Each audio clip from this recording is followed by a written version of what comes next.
In your experience, what is some of the most effective ways to actually find off-market deals?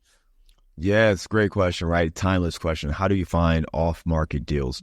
First and foremost, I think you have to flip that a little. So Okay. most of the time, people are thinking about finding off-market deals.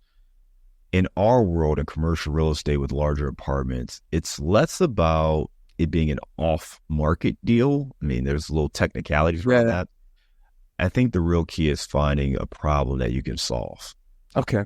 So if you want to, and you can do this for smaller properties too, but when I'm looking for an off-market deal, we're trying to make sure we understand the story, what's going on at the property, what's the problem that you can solve. If you can figure that out, then it gives you more of a chance to solve it. Now, here's the deal. You're talking about high-stakes negotiations and conversations.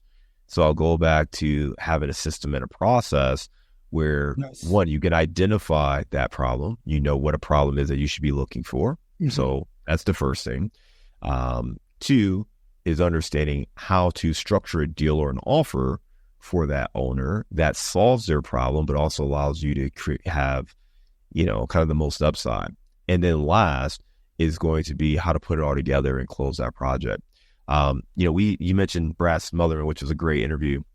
I actually just did a mastermind workshop. So we bring in expert trainers in our mastermind sessions, and we brought an expert trainer to talk about how to find off market deals and specifically how to negotiate. So he kind of laid out his framework of negotiating for off market deals. And one of the main things he hit on, I'm trying to remember the whole conversation, but one of the things he hit on was recognizing that, when you're negotiating with someone else, price cannot be the main focal point. Okay. If you're fixated on price or if they're fixated on price, you're not going to win. For sure. You have to figure out what that other trigger is for them. The motivation. We call it a motivated seller, but what is that motivation? And if it's price, you're not going to get a good deal, period, right? It's got to be something else. It's got to be, taxes, death. It got to be, there's an issue with the property. Could be a property that was inherited. It could be something where, it's vacant or tenants aren't paying rent.